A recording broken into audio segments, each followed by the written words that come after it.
Hey folks, I'm Matt. I'm from Hamilton, Ontario. I play lead guitar in the band Prior Convictions.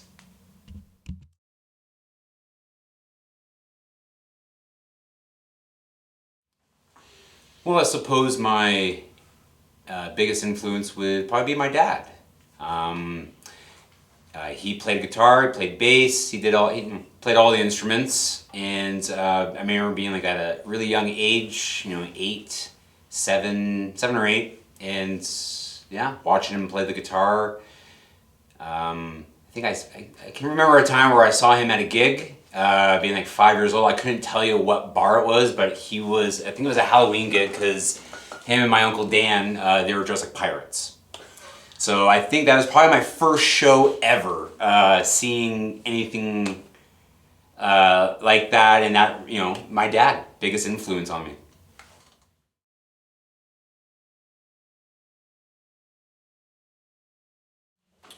What got me into punk? I suppose it was probably around like grade 10 I actually got into punk. I was in this band and I was unhappy with what I was listening to. At that time it was like Much Music, like if you're my age it was Much Music. And they were just, it was all Blink and, Avril Lavigne, Sum 41. It wasn't a good time. It was just, a person like me kind of got sick of that stuff. And like as a guitarist, I was trying to learn something with a little bit more technicality in my playing. And so I was in grade 10, and my drummer in the band that I was in, I was talking to him about, my woes. And so he gave me a CD. He gave me a Punk and Drublic CD, and I listened to it. And I was like, oh yeah, this is cool. It's fast, I was really, really into like fast drums. I had a craving for like that speed, it's cool. And the guitars were fantastic. So yeah, so about maybe, I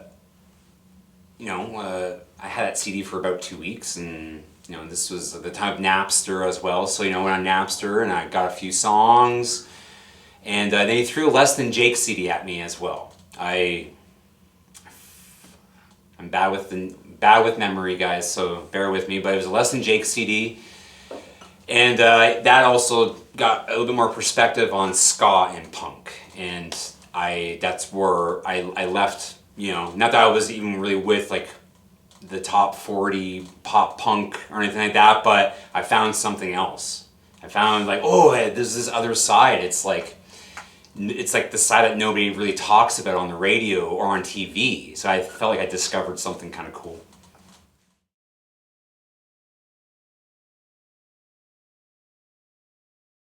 So my first concert ever. Well, I guess we're gonna go back to me seeing my dad again, dressed as a pirate with my Uncle Dan, and they're on stage and they're doing their thing. The first punk show I've ever got to go to was it was the first punk show I've got to play, and it was with my old band Star 69, and we played at the UNF Hall in Parkdale in Hamilton, Ontario. I'm trying to think of the other bands. The band All Against All, that's right. They were there too. And I got to know the drummer, who's Steve Brown. We later on ended up forming a band. And yeah, that was it.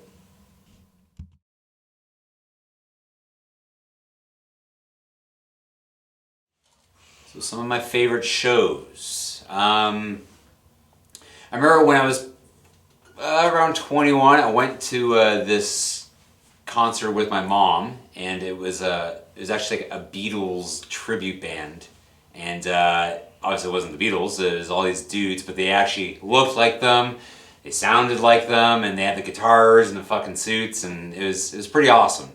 And I went there with my mom. I think it was at the Hamilton Center downtown, like in 2007, 2008. That was a good time with my mom. And then later on, when I lived in Alberta, actually got to see more punk rock shows. I got to see NoFX at the Edmonton Mall in 2010. I got to play, and that's a different story, but I got to see SNFU. It was awesome. I got to see Real Big Fish open up for Less Than Jake in Calgary. That was a wicked show. I was sober for that entire show. I remember the entire thing. It was awesome. I love the horn section in those bands, man. They fucking make the band. I did see the Mad Caddies. I couldn't tell you what bar it was, but it was on the southwest side of Edmonton, and it was awesome. It was an awesome show. Yeah, and yeah, those were some of my favorite shows.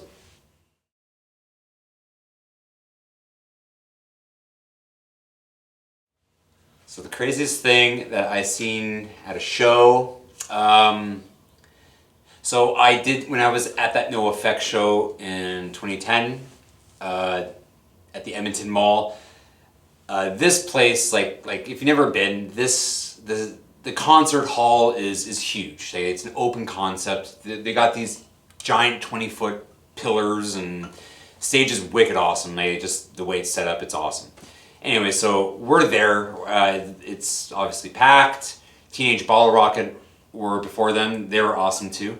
Anyway, so NoFX is going. They're going pretty hard. Sticking My Eye is going, and I thought it'd be smart to go to take a bathroom break. A bathroom break before I go see them. And as I'm in the washroom, Sticking in My Eye is going. So I go running out. I'm like, oh my god! I'm drunk. Get my pants on. Run out. They're playing it, rocking it. I'm looking up. There are these these guys climbing up these pillars, and they got their studded jackets, and like they're climbing up, and they're bear hugging these they're hugging these pillars, man. They're going up. You're looking up, and then they're letting go, and they're falling. And I don't know if they're being caught or who would catch them, because man, you get those stud pelts in the face or your hands. Anyways, yeah, it was trouble. But it was fucking crazy. Like you're 20 feet high, letting go of those pillars and hoping someone's gonna catch you. Anyways, a lot of that was going on. I thought that was pretty crazy. I would never do anything like that. That's just, yeah, that's not safe. Yeah, crazy.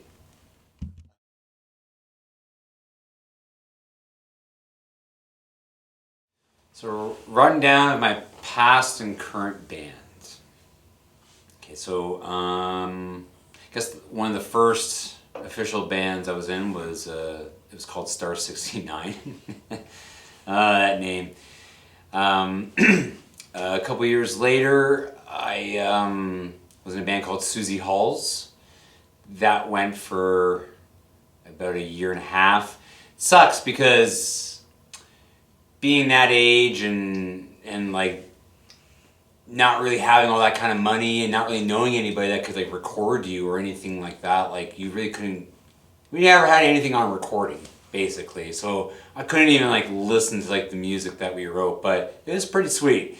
And then years later, I moved to Alberta and I started a band with a friend and another friend, and it was called Bedside Bombs, and that was kind of like a ska, hornless punk rock band. It was pretty sweet.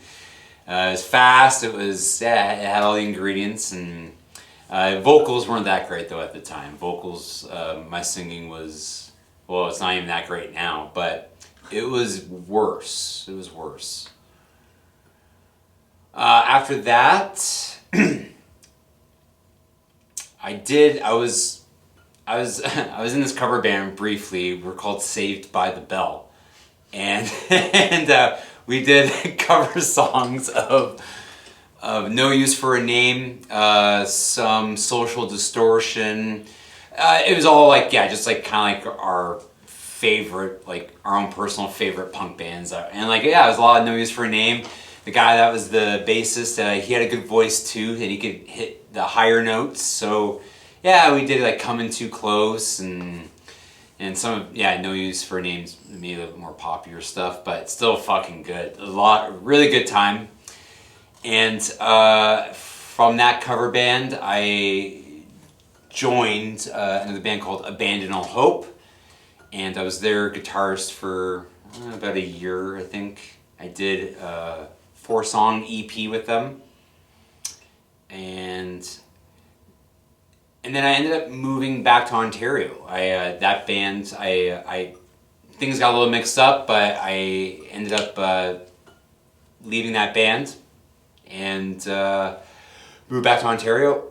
And then I was basically, I guess, like a couch or a bedroom player for a couple of years. You know, I took some time off, and yeah, maybe I probably even maybe fell out of punk rock for a little bit there. And then you keep playing because you don't have to keep playing because you're in a band. You play because you like to play. You know, I thought that was kind of important. I was worried for a little bit, maybe, oh shit, will I ever be in a band again or something like that? You know, like the part was probably tough. I'd say. Yeah, no, not probably. It was definitely tough. Yeah, because playing in a band is fucking awesome. No matter what the style is, like playing in a band and speaking that language it's fucking cool. You know, it's cool. It's like oh shit, other people understand you, and when you have that kind of magic, that's what everybody, that's what I call it. That's what a lot of people like to call it. It's magic. If you got that kind of magic, it's hard to leave that. The band I'm currently in now, I do have that. And yeah, so I was, like I said, I was bedroom couch player for a little bit, didn't do anything, and then my aunt Paula gave me a message saying that she knows this guy. He's looking for a lead guitarist, and he plays punk rock, and she she capitalized punk rock. I'm like, okay. And so I got his name, and it was Dwayne Timbers. I was like, oh, okay. I don't know or whatever. Yeah, sounds good. So I messaged him and I told him who I was and that I heard you were looking for a lead guitarist, and I tried out for them, and I was in like Flint. And that's it. That's my rundown of the band, and I'm still currently in Prior Convictions, and yeah, and as far as I know, that band's doing really good right now.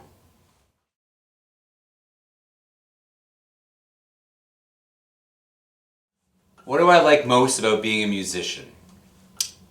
I'd say the creativity, the ability to create something from nothing, or even just complementing somebody else's project or idea. That's the best. I really feel like I think that's where my skill really is in music, is the ability to complement other people's music. My dislikes as a musician would probably be the costs of instruments and strings and pedals and all that stuff, etc., etc.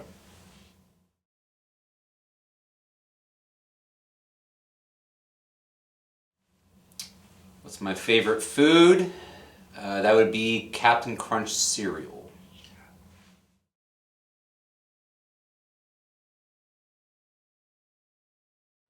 So this is my useless talent. I can make one of my eyes go like 5 degrees this way. So here we go. If you can get a close-up of it. Now I'll move it back. I'll do it one more time. And then I'll move it back. There you go. Looking right back at you.